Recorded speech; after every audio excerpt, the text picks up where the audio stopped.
Hello student, आज की इस वीडियो में हम आपको अभाज्य गुणनखंड निकालना सिखाएंगे। अभाज्य गुणनखंड निकालने के लिए सबसे पहले हमें जानना पड़ेगा कि अभाज्य संख्या क्या होती है। अभाज्य संख्या यहाँ पर देखिए, अभाज्य संख्या जो होती है इसका मतलब होता है कि ऐसी संख्या जो खुद को छोड़कर और एक को छोड़कर, किसको, एक से और खुद से, मतलब कि स्वयं से, एक से और स्वयं को छोड़कर किसी और से ना कटे, वो संख्या क्या होती है, किसी और से ना कटे, ऐसी संख्या को हम कहते हैं अभाज्य संख्या। जैसे देखिए 2 है, ये क्या है, एक अभाज्य संख्या है। क्यों? क्योंकि 2 जो है ये 1 से कट सकता है, 2 1 कम 2, 2 दूना 2, 2 1 कम 2, मतलब कि 1 दूना 2। इसको आप 1 से भी काट सकते हैं और 2 1 कम 2, 2 से भी काट सकते हैं। मतलब कि 2 जो है ये केवल खुद से कटेगा और 1 से कटेगा, तो ये क्या है, एक अभाज्य संख्या है।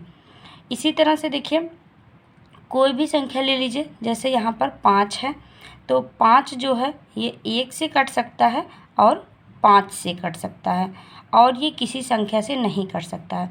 तो 5 क्या है, यह भी एक अभाज्य संख्या है।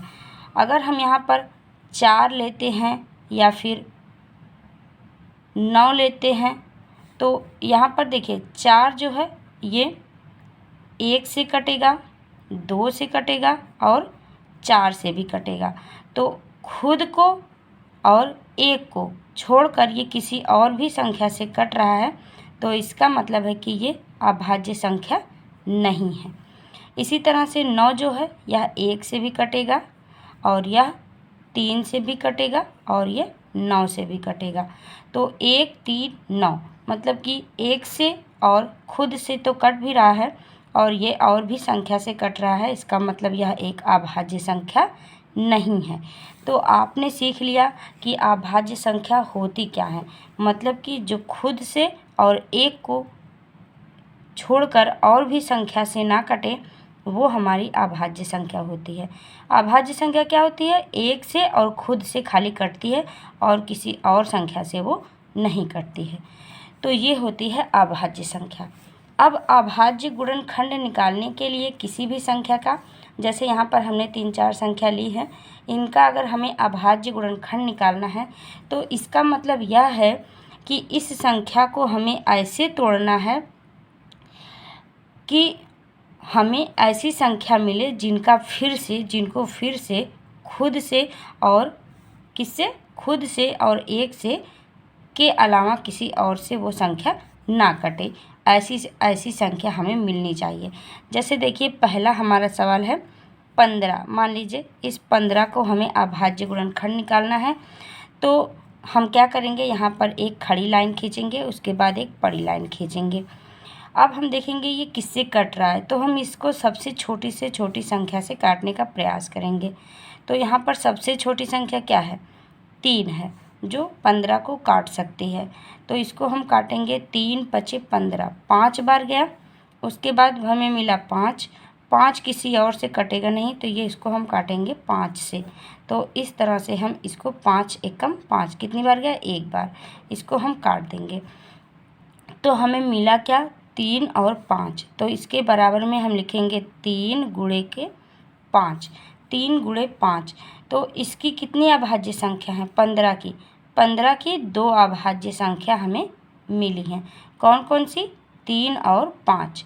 15 की 2 अभाज्य संख्याएं हैं, 3 और 5, तो यही हमारा आंसर हो जाएगा। अब यहाँ पर देखिए 3 और 5 दोनों अभाज्य संख्या है। अभाज्य संख्या मतलब कि 3 भी सिर्फ 3 से कटेगा और 1 से कटेगा, और 5 भी सिर्फ 5 से मतलब स्वयं से कटेगा और 1 से कटेगा। तो ये हमें जो दोनों संख्याएं मिली हैं वो दोनों अभाज्य संख्याएं मिली हैं। इसलिए हम कहते हैं कि अभाज्य गुणनखंड, मतलब जो गुणनखंड हमें मिलेगा वो अभाज्य मिलेगा। तो इस संख्या का अभाज्य गुणनखंड क्या होगा? 3 और 5। यही हमारा आंसर हो जाएगा। इसी तरह से देखिए, जैसे हमने ये दूसरी वाली संख्या लिया है 40, तो मान लीजिए ये 40 है। 40 का अगर हम अभाज्य गुणनखंड करते हैं तो यहाँ पर देखिए 5 है, 5 से हम लोग अगर इसको काटते हैं तो 5 अठे 40, इससे भी हम काट सकते हैं। अब यहाँ पर देखिए, अगर हम इसको ऐसे करें कि 5 गुणे 8 इसकी अभाज्य गुणनखंड है, तो यहाँ पर क्या हो जाएगा? गलत हो जाएगा। क्यों? क्योंकि ये 8 जो है ये अभाज्य संख्या नहीं है, जबकि 5 गुणे 8 इसके गुणनखंड तो हैं, लेकिन ये अभाज्य संख्या 8 नहीं है। इसलिए हम इसको कह सकते हैं कि यह अभाज्य गुणनखंड इसका नहीं है, क्योंकि 8 जो है ये अभाज्य संख्या नहीं है, यह भाज्य संख्या है। अब हमें क्या करना पड़ेगा? ये हमारा सवाल इस तरह से गलत हो जाएगा। तो हम कैसे करेंगे? इस 8 को भी अभी हमें अभाज्य संख्या में बदलना पड़ेगा। तो अब 8 को हमें बदलना है तो इसको हमें और भी काटना पड़ेगा। तो हम यहाँ पर इसको 2 से काट देते हैं, तो ये हो जाएगा 2 चौको 8, इस तरह से काटेंगे। फिर इसको 2 से काटेंगे, 2 दूना 4, फिर 2 से काटेंगे, 2 एकम 2। अब देखिए हमें क्या मिला? 5 गुणे 2 गुणे 2 गुणे 2, मतलब कि हम इसके बराबर में लिख सकते हैं 2 गुणे 2 गुणे 2 गुणे 5। अब हमें ये जितनी सारी संख्याएं मिली हैं ये सारी संख्याएं हमें अभाज्य संख्या मिली है।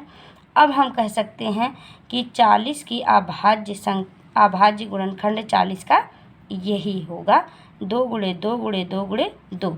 अगर आपसे कोई पूछे कि 40 के कितने अभाज्य संख्या हैं, तो 1 2 3 4, 4 इसकी अभाज्य संख्याएं हैं।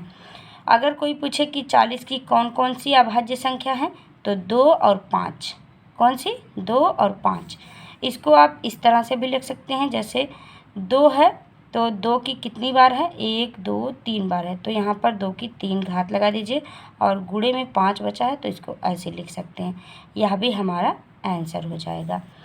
इसी सवाल को जैसे हमने पहले बताया था कि आप सबसे छोटी से छोटी संख्या से काटना शुरू करिए, तो आप यहाँ पर इसको 2 से काटना स्टार्ट करेंगे तो लास्ट में 5 आएगा, तो आपको इस तरह से आंसर मिल जाएगा। हम यहाँ पर आपको ये चीज़ समझाने के लिए इस तरह से काटे हैं, ताकि अगर जैसे कोई भी संख्या इस तरह से दी गई है उसके गुणनखंड तो हैं, 5 और 8 इसके गुणनखंड तो हैं, लेकिन ये अभाज्य गुणनखंड नहीं कहलाएंगे, क्योंकि 8 जो हमारा है ये अभाज्य संख्या नहीं है। मतलब कि जो भी संख्या हमें मिलनी चाहिए वो सारी अभाज्य संख्याएं मिलनी चाहिए, तभी तो हम कहेंगे कि ये अभाज्य गुणनखंड है इसका। इसी तरह से दूसरा हमारा सवाल है, इसके बाद वाला 625। मान लीजिए 625 का हमें अभाज्य गुणनखंड निकालना है, तो यहाँ पर हम लोग निकालते हैं 625 का। इसी तरह से आप इसको भी काटिए, तो ये देखिए किससे कटेगा? लास्ट में 5 है अगर, तो ये 5 से ही कटेगा। तो यहाँ पर हम 5 से काटेंगे, 5 एकम 5, यहाँ पे गया 12, 5 दूना 10, यहाँ पे 2 गया, 5 पचे 25, इस तरह से काट लिए।